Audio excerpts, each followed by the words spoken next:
Bismillahirrahmanirrahim. Assalamualaikum warahmatullahi wabarakatuh. Selamat pagi anak-anak. Jumpa lagi dengan Ustazah Febri di pembelajaran online pendidikan agama Islam. Hari ini pertemuan kita yang kedua ya. Apa materi yang akan Ustazah berikan kepada kalian masih sama seperti hari sebelumnya. Jadi hari ini materi kita masih tentang kisah Nabi Muhammad. Ya. Kemarin materi kita tentang kisah Nabi Muhammad, kalian masih ingat nggak? Nah, hari ini kita akan mempelajari secara lebih detail kisah Nabi Muhammad tersebut. Disimak ya anak-anak. Oke, Ustazah mulai ya. Nabi Muhammad adalah nabi terakhir yang diutus oleh Allah Subhanahu wa taala untuk umat manusia. Jadi Nabi Muhammad itu diutus untuk menyebarkan ajaran agama Islam. Nabi Muhammad lahir di kota Mekah. Nama ayahnya Abdullah, nama ibunya Aminah, nama kakeknya Abdul Muthalib. Nabi Muhammad lahir pada tanggal 12 Rabiul Awal tahun gajah. Ada yang tahu nggak kenapa disebut dengan tahun gajah? Karena sebelum Nabi Muhammad lahir itu terdapat sebuah peristiwa yang sangat besar yang terjadi di kota Mekah. Ayo, ada yang tahu nggak? Oke, Ustazah jelaskan ya. Jadi, sebelum Nabi Muhammad lahir itu terdapat peristiwa yang sangat besar. Pada saat itu, kota Mekah diserang oleh pasukan bergajah atau tentara bergajah yang dipimpin oleh Abraha. Siapa sih Abraha itu? Abraha itu adalah pemimpin dari negeri Habasyah. Jadi mereka itu dengan tentaranya yang kuat, dengan pasukannya yang hebat, dengan gajah-gajahnya, mereka hendak menghancurkan Ka'bah yang ada di kota Mekah. Kemudian apakah Ka'bah itu hancur? Apakah Mekah itu menjadi rata dengan tanah? Oh tidak.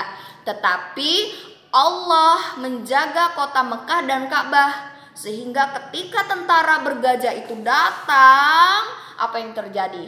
Allah mengirim burung ababil yang membawa batu besar, batu panas ya. Kemudian menghancurkan pasukan bergajah tersebut, menjatuhkannya. Itu burung kemudian membawa batu panas menghancurkan pasukan bergajah yang hendak menyerbu kota Mekah. Keren kan?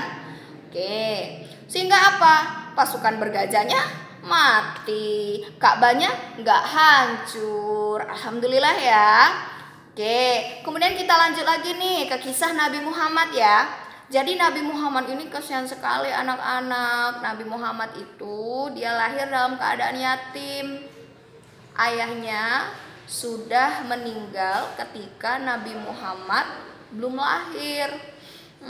Ustazah jadi sedih. Anak-anak sedih nggak? Oke.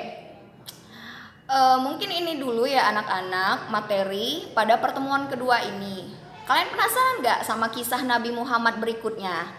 Jangan lupa ya, untuk kisah Nabi Muhammad berikutnya akan Ustazah jelaskan di pertemuan ketiga dan keempat. Oh iya, materi ini Ustazah berikan untuk anak-anak kelas 1 dan kelas 2. Jadi materinya sama, tetapi tugasnya yang berbeda. Untuk materi yang Ustazah jelaskan ini, anak-anak bisa dicatat di buku agama yang Ustazah suruh yang kemarin ya. Jadi kalian catat yang Ustazah jelaskan ini, rapi-rapi catatnya. Nah, kemudian untuk kelas 1 ini ada yang kemarin ya bukunya. Bagi yang fotokopi itu bisa langsung kerjakan di bukunya. Bagi yang pinjam di sekolah bisa kerjakan di buku agama juga. Ditulis saja jawabannya. Jangan lupa buat hari dan tanggal. Nah, untuk kelas 1 tugasnya itu ada di halaman 10 dan 11 ya. Nih. Ya, di halaman 10 dan 11 ya. Bagian B 5 soal 1 2 3 4 5. Kalian isi Kalau kalian sudah selesai tugasnya, kalian bisa fotokan dengan ustazah dan dikumpul ya. Nah, untuk kelas 2 itu tugasnya sama. Di buku kelas 2 yang ustazah bagikan kemarin. Kalau fotokopi bisa ditulis langsung di bukunya. Kalau misalkan kalian pinjam buku sekolah, kalian bisa catat di buku agama tulis ya. Tugasnya ada di halaman 139 anak-anak ini ya, 139. Di baliknya ada 140 ya, sama bagian B ya. Bagian B 1 2 3 4 5 ya, hanya 5 soal. Jadi jangan sampai lupa, tugasnya ada 2. Pertama, mencatat apa yang ustazah sampaikan. Yang kedua, tugasnya mengerjakan 5 soal yang ada di buku agama cetak. Oke anak-anak, jangan lupa catatannya harus rapi, harus bersih, harus lengkap. Nanti kalau sudah masuk sekolah, ustazah cek siapa yang rapi, itu akan mendapatkan tambahan nilai. Selamat belajar ya anak-anak, tetap semangat, jaga kesehatan, pakai masker, dan harus jadi anak yang soleha di rumah. Assalamualaikum warahmatullahi wabarakatuh.